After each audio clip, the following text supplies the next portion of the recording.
Spiced opinion के नए अंक में आपका स्वागत है दोस्तों। कल के अंक में जैसा मैंने कहा था कि कल्पना सोरेन भविष्य की नेता है, झारखंड मुक्ति मोर्चा का भविष्य बहुत हद तक अब कल्पना सोरेन के कामों पे टिका हुआ है। आज कांग्रेस के नेता इरफान अंसारी ने कल्पना सोरेन को डिप्टी सीएम बनाने की मांग रख दी है। उनका मानना है कि कल्पना सोरेन को मंत्रिमंडल में शामिल करने से जो ऊर्जा है, एनर्जी और कैबिनेट में और एनर्जी आ जाएगी, हम और सुचारू ढंग से काम कर पाएंगे, झारखंड की जनता को इससे अधिकतम लाभ मिलेगा। मैंने पहले भी कहा था कि कल्पना सोरेन जिसको बोलते हैं ना कि बिना मुकुट के राजा है, बिना मुकुट की रानी है, मैंने कल भी कहा था और आज मैं फिर से दोहरा रहा हूं। और दोस्तों, जो एक दो दिन में जो घटनाएं घट रही हैं उससे मेरी बात और सिद्ध होती है। दरअसल अब किसी भी विधायक को, सत्तारूढ़ दल के कांग्रेस या जेएमएम के किसी भी विधायक को किसी भी प्रकार की समस्या होती है या कोई भी उन्हें काम करवाना होता है या कुछ भी उनको किसी भी प्रकार की सलाह की भी आवश्यकता होती है तो वो चंपई सोरेन जो झारखंड के मुख्यमंत्री उनके पास नहीं जा रहे हैं। अब सबके सब कल्पना सोरेन के पास जा रहे हैं और उनके सामने ही अपना दुखड़ा रोते हैं, उनके सामने ही अपनी बात रखते हैं और कल्पना सोरेन उसको ध्यान से सुनती है और जो भी वो कर सकती हैं, जो भी उनके हाथ में शक्ति है उसका प्रयोग करते हुए समाधान करने की, ढूंढने की कोशिश करती हैं। तो ये तो रही कल्पना सोरेन की बात। लेकिन दोस्तों, अब जो है झारखंड में जो विधानसभा का चुनाव है वो 3 या 4 महीना बाकी रह गया है। 3 या 4 महीना, मैंने अभी जून आधा खत्म ही हो गया, अक्टूबर में चुनाव होना है। तो स्वाभाविक है कि सितंबर मिड में या लास्ट वीक में या अक्टूबर के फर्स्ट वीक में जो है वो चुनाव के तारीखों की घोषणा हो जाएगी। तो बचा 3 से 4 महीना। तो स्वाभाविक है कि जब चुनाव नजदीक आता है तो पक्ष विपक्ष दोनों तरफ से राजनीति के शतरंज सजने लगते हैं। इस बार भी राजनीति का शतरंज सजने लगा है। एक तरफ जहां सत्तारूढ़ दल या सीधे सीधे कहूं तो झारखंड मुक्ति मोर्चा, क्योंकि कांग्रेस को मैं आज भी झारखंड में कोई शक्ति नहीं मानता हूं, वो हमेशा ही जो झारखंड मुक्ति मोर्चा उसके कंधे का इस्तेमाल करके कुछ सीट पा जाती है और सरकार में शामिल हो जाती है। अन्यथा उसकी अपनी न तो संगठन के स्तर पर उसकी कोई शक्ति है और न ही वैचारिक स्तर पर उसकी कोई शक्ति बाकी रह गई है। राहुल गांधी हो या प्रियंका गांधी हो, उनका प्रभाव कम से कम झारखंड में नहीं है। यहाँ पे अगर किसी का प्रभाव है तो वो है शिबू सोरेन, वो है हेमंत सोरेन और अब हेमंत सोरेन के जेल जाने के बाद कल्पना सोरेन। इनके पास ही सारी शक्तियां हैं, इनके पास ही मतदाता इनके तरफ आकर्षित होते हैं और इनके पास ही वोट बैंक है जो मतदान करती है और कांग्रेस को भी, क्योंकि कांग्रेस जब सहयोगी होती है झारखंड मुक्ति मोर्चा की तो स्वाभाविक है उसको जिताती है। अब आइए बात कर लेते हैं दोस्तों। सबसे पहले बात करते हैं कि यहाँ पर 81 सीट है। 81 सीट में से 37 सीट यहाँ पे आरक्षित है एसटी और एससी के लिए। उसमें से 9 सीट जो है वो शेड्यूल कास्ट या अनुसूचित जाति के लिए आरक्षित है और बचा हुआ जो 28 सीट है वो यहाँ के आदिवासियों के लिए सुरक्षित है। पिछले बार भाजपा चुनाव क्यों हारी थी? भाजपा चुनाव इसलिए हारी थी क्योंकि इस पूरे 28 सीट में से वो सिर्फ और सिर्फ 5 सीट जीत पाई थी। सिर्फ 5 सीट जीत पाई थी। 20 सीट झारखंड मुक्ति मोर्चा के पास गया था और 3 सीट जो है वो कांग्रेस को मिल गई थी। तो इसमें जो यहाँ के आदिवासी हैं, जो यहाँ का आरक्षित सीट है, वो भारतीय जनता पार्टी और आजसू गठबंधन के हार का मुख्य कारण था। और पिछले बार तो आजसू से कोई गठबंधन भी नहीं था भारतीय जनता पार्टी का। इसी तरह से जो 9 अनुसूचित जाति के लिए सीट है, अनुसूचित जाति के लिए उन अर्थात दलितों के लिए जो सीट है वो 9 सीट है। उसमें भाजपा ने अच्छा प्रदर्शन किया था। उसमें भाजपा 5 सीट जीत गई थी और 2 सीट से झारखंड मुक्ति मोर्चा को मिला था, 1 निर्दलीय को मिला था और 1 सीट कांग्रेस पाई थी। तो इस बार जो है पूरा का पूरा जोर जो भारतीय जनता पार्टी का है वो होगा कि किस तरह से जो सुरक्षित 28 सीट हैं, आदिवासियों के लिए सुरक्षित सीट है, उस पर कैसे काबिज हुआ जाए या उन सीटों पर कैसे सफलता पाई जाए।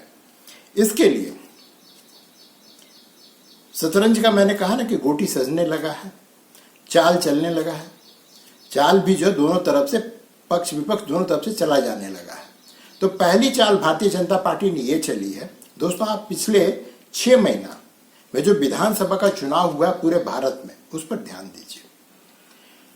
भारतीय जनता पार्टी झारखंड को छोड़ करके सभी आदिवासी बहुल राज्य, चाहे वो छत्तीसगढ़ हो, उड़ीसा हो, मध्य प्रदेश हो, इन सभी जगहों पर जो आदिवासियों के लिए आरक्षित सीट है उसमें बहुत बड़ी सफलता प्राप्त की है। ये सिर्फ झारखंड है जहां पर आकर के रिजर्व सीट पर भारतीय जनता पार्टी की गाड़ी थम जाती है। ये सिर्फ झारखंड है। और ये भारतीय जनता पार्टी बहुत अच्छे ढंग से जानती है कि जब तक हम ये आदिवासियों का मन नहीं जीत लेंगे या आदिवासियों के लिए जो आरक्षित सीट है उस पर जब हम सफलता नहीं पाएंगे तब तक झारखंड में सरकार बनाना मुश्किल है। अब जो मैंने कहा कि विधानसभा 6 महीना पीछे से लेकर अब तक जो भी विधानसभा का चुनाव हुआ है उसमें भारतीय जनता पार्टी ने किया क्या है। छत्तीसगढ़ में सबसे पहले उन्होंने विष्णुदेव सोय को, जो आदिवासी समाज से आते हैं, उनको मुख्यमंत्री बना दिया। अभी जो 4 जून को परिणाम आया है, जो नतीजे आए हैं उड़ीसा के, ये दोनों पड़ोसी राज्य, छत्तीसगढ़ पड़ोसी राज्य है झारखंड का और उड़ीसा भी पड़ोसी राज्य है। तो उड़ीसा में भी जब पहली बार भारतीय जनता पार्टी की सरकार बनी तो उन्होंने वहां पे मोहन चरण मांझी हैं, जो संताल समाज से आते हैं, आदिवासी समाज से आते हैं, उनको मुख्यमंत्री बना दिया। ये एक चाल भी आप कह सकते हैं भारतीय जनता पार्टी की, एक राजनीतिक समझ भी कह सकते हैं कि उन्होंने इन दोनों राज्यों में, ये दोनों ही आदिवासी बहुल राज्य उड़ीसा और छत्तीसगढ़, यहां पर आदिवासी समाज के व्यक्ति को मुख्यमंत्री क्यों बनाया। इन दोनों ही छत्तीसगढ़, उड़ीसा और झारखंड, इन तीनों जगहों के जो आदिवासी समाज है, जो यहाँ के पे रहने वाले जो आदिवासी हैं, इनके बीच में बेटी रोटी का संबंध आज से नहीं, ये सैकड़ों वर्षों से चला आ रहा है। अब इसको आप इस तरह समझिए कि जो विष्णुदेव सोय हैं, जो आज के तारीख में छत्तीसगढ़ में मुख्यमंत्री हैं, उनका ननिहाल या कहे मामा घर जो है ये सिमडेगा में, कुरडेगा है एक जगह, वहां पर है। जो द्रौपदी मुर्मू है, आज के तारीख में आदिवासी समाज की पहली महिला राष्ट्रपति हैं, उनका जो वैसे तो उड़ीसा की रहने वाली है, लेकिन उनकी दादी जो थी वो झारखंड की रहने वाली है। मोहन चरण मांझी जो है, ये जो संताल समाज से आते हैं, इनका पूरा का पूरा जो नाते रिश्तेदारी है वो भी झारखंड में है।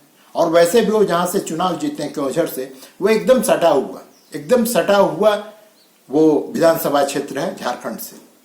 तो ये जो संबंधों का ताना बाना है, इन संबंधों के ताना बाना को अब भारतीय जनता पार्टी भुनाने के मूड में है, और होना भी चाहिए, क्योंकि आपने जब ससम्मान छत्तीसगढ़ और उड़ीसा में आदिवासी समाज के व्यक्ति को अगर मुख्यमंत्री बनाया है तो स्वाभाविक है कि उसका प्रभाव जो है अब झारखंड में जो आदिवासी रहते हैं उन पर भी पड़ेगा, क्योंकि इनको हमेशा बरगलाया जाता है कि देखो ये जो है बनिया ब्राह्मणों की पार्टी है भारतीय जनता पार्टी, ये तुम्हारे लिए कुछ नहीं करेगी, ये तुमको कभी भी प्रतिनिधित्व नहीं देगी, ये सब बातें की जाती है। हालांकि ये अलग बात है कि अगर आप रघुवर दास को अपवाद मान लें तो यहाँ पर जब भी भारतीय जनता पार्टी की सरकार बनी है तो उन्होंने आदिवासी समाज, चाहे बाबूलाल मरांडी हो या अर्जुन मुंडा हो, इनको ही मुख्यमंत्री बनाया। और अगर इस बार भी अगर भारतीय जनता पार्टी को सफलता मिलती है तो वो बाबूलाल मरांडी को ही मुख्यमंत्री बनावेगी।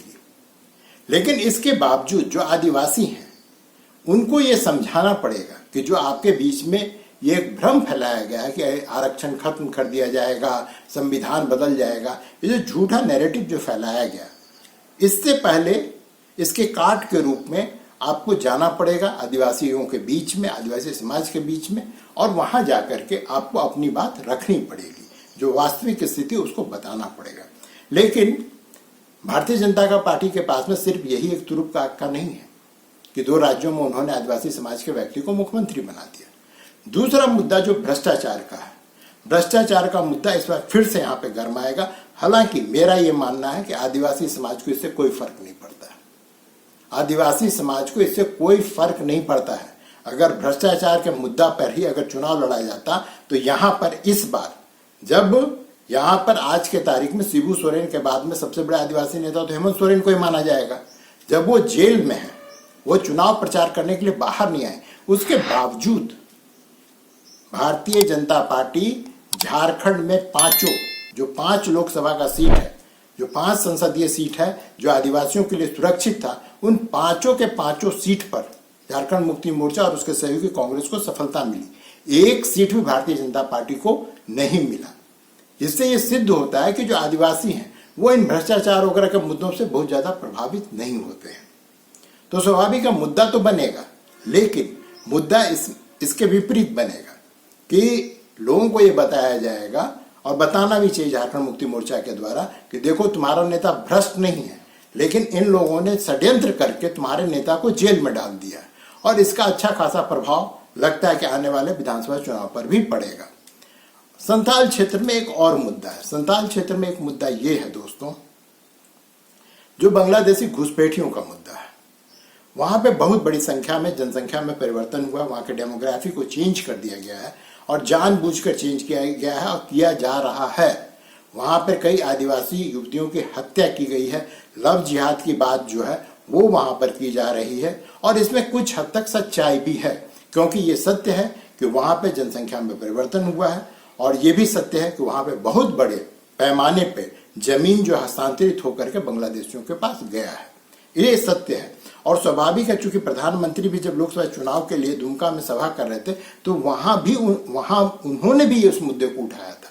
तो जब उन्होंने इस मुद्दे को उठाया तो स्वाभाविक है जो नीचे क्रम के जो नेता हैं वो इस मुद्दे को उठावेंगे, और उठाना भी चाहिए, क्योंकि ये जो है सो सिर्फ एक राज्य का मुद्दा नहीं, ये देश का मुद्दा है, और इस मुद्दे पर काम भी किया जाना चाहिए। अब प्रश्न उठता है कि भ्रष्टाचार का मुद्दा यहाँ पे काम नहीं करेगा, पता नहीं कितने प्रभावी हो पाएंगे विष्णुदेव सोय और कितने प्रभावी हो पाएंगे मोहन चरण मांझी।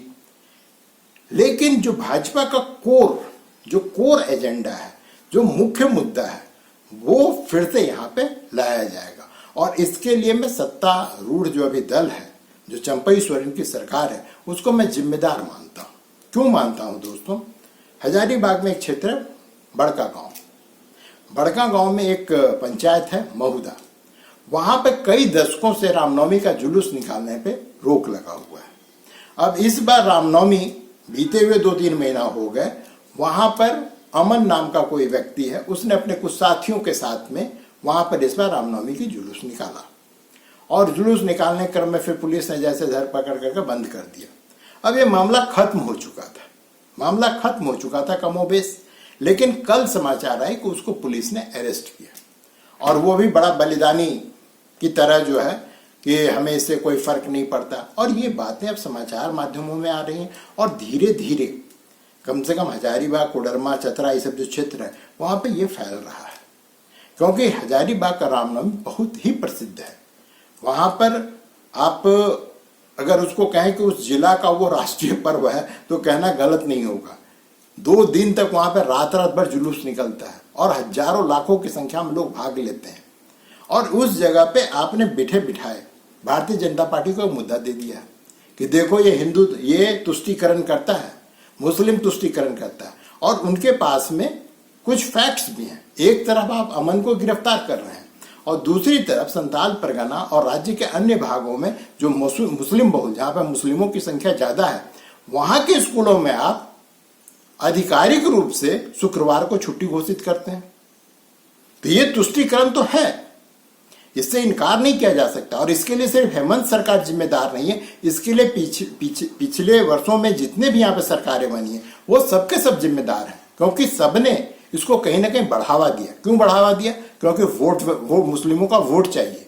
मुस्लिमों के वोट के खातिर इन लोगों ने जो सरकार की नीति है, जो देश की नीति है, पूरे देश में रविवार को छुट्टी होती है, लेकिन इन लोगों ने उन जगहों पर शुक्रवार को छुट्टी कर दी। और ये बीमारी बिहार से आई है।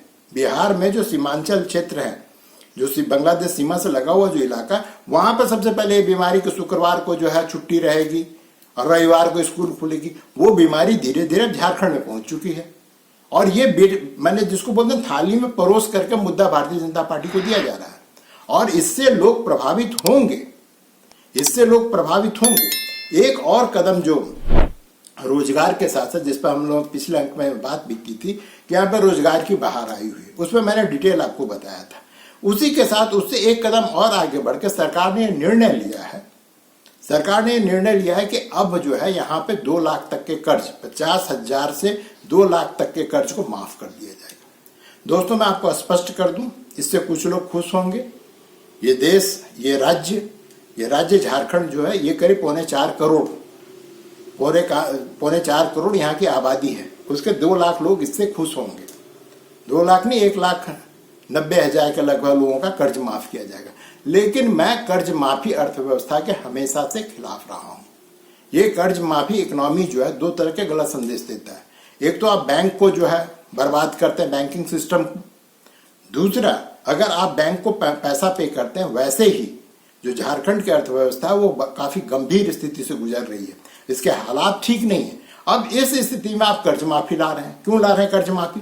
आपको 5 साल याद नहीं है कि कर्ज जो किसान है वो मुश्किल में, चूंकि चुनाव है तो हम कर्ज माफी करेंगे और कर्ज माफी से हमको लोग वोट देंगे। लेकिन आप बार बार ये कांग्रेसी परंपरा को यहाँ पे मत लाइए। झारखंड पूरे देश से अलग है, यहाँ पे इस परंपरा की शुरुआत मत कीजिए, नहीं तो हर कर्ज लेने वाला किसान, हर व्यक्ति यही सोचेगा कि अब जो फिर से अगले साल चुनाव आवेगा 5 साल बाद, तो हमारा कर्ज माफ कर दिया जाएगा। और अगर कोई सरकार आपके, मैंने झारखंड मुक्ति मोर्चा से अलग, अगर मान लीजिए भारतीय जनता पार्टी की सरकार है, उसने कहा कि हम नहीं करेंगे, तो आप जो है किसानों में गलत आदत डाल रहे हैं कि अब वो कर्ज माफी वाला का एक समूह बन जाएगा जो एक वोट बैंक की तरह व्यवहार करेगा। वोट बैंक की तरह इस तरह से व्यवहार करेगा कि जो कर्ज माफी करेगा उसको हम वोट देंगे, जो मेरा कर्ज माफ नहीं करेगा उसको हम वोट नहीं देंगे। लेकिन उससे राज्य की अर्थव्यवस्था पर क्या प्रभाव पड़ेगा, कभी आपने सोचा है? और ये जो किसान हैं, इन किसानों में कितने दलित और आदिवासी समाज के हैं? मेरा अपना मानना है कि इसमें बहुत ही छोटी संख्या जो है आदिवासी और दलित किसानों का होगा। तो वो आपके इस कर्ज माफी अभियान से उनको कोई फायदा नहीं होने वाला है, और जिनको फायदा मिलने वाला है वो आपके वोट बैंक बन ही जाएंगे, इसकी भी कोई गारंटी नहीं है। तो दोस्तों, ये तो है अनुमान कि दोनों पार्टियां किन मुद्दों को लेकर के आगे बढ़ेगी। लेकिन एक सबसे बड़ा मुद्दा है, वो मुद्दा है कि क्या भारतीय जनता पार्टी के पास कोई युवा आदिवासी या गैर आदिवासी नेता है, कोई ऐसा फायर ब्रांड नेता है जो पूरे झारखंड में जिसकी पकड़ हो, जिसके बातों को लोग सुनने को तैयार हो? मेरा उत्तर है दोस्तों, नहीं। और ये सिर्फ भारतीय जनता पार्टी का संकट नहीं है, आने वाले समय में सुदेश महतो के लिए भी संकट बनने जा रहा है। जिस प्रकार से जयराम महतो अपने को झारखंड की राजनीति में स्थापित करते जा रहा है, आने वाले समय में सुदेश महतो के लिए भी एक एक सीट निकालना मुश्किल हो जाएगा।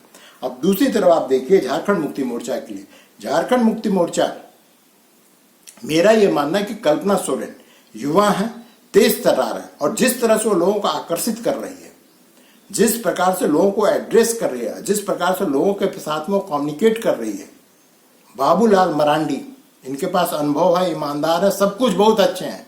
लेकिन क्या इस युवा शक्ति का, इस युवा नारी शक्ति कल्पना सोरेन का मुकाबला करने की स्थिति में है?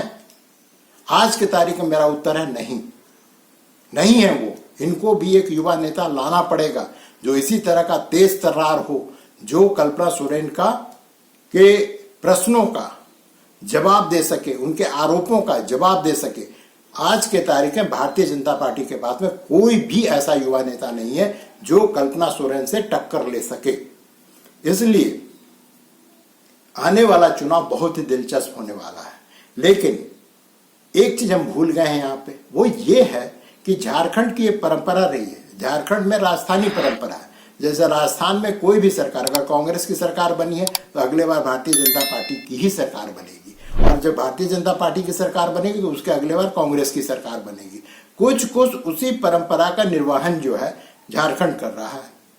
यहाँ पे कोई भी मुख्यमंत्री लगातार 2 टर्म मुख्यमंत्री नहीं बन पाया है। यहाँ तो ये भी है कि कोई मुख्यमंत्री, रघुवर दास को अपवाद अगर मान लिया जाए, तो 5 साल का अपना कार्यकाल पूरा नहीं कर पाया। इसलिए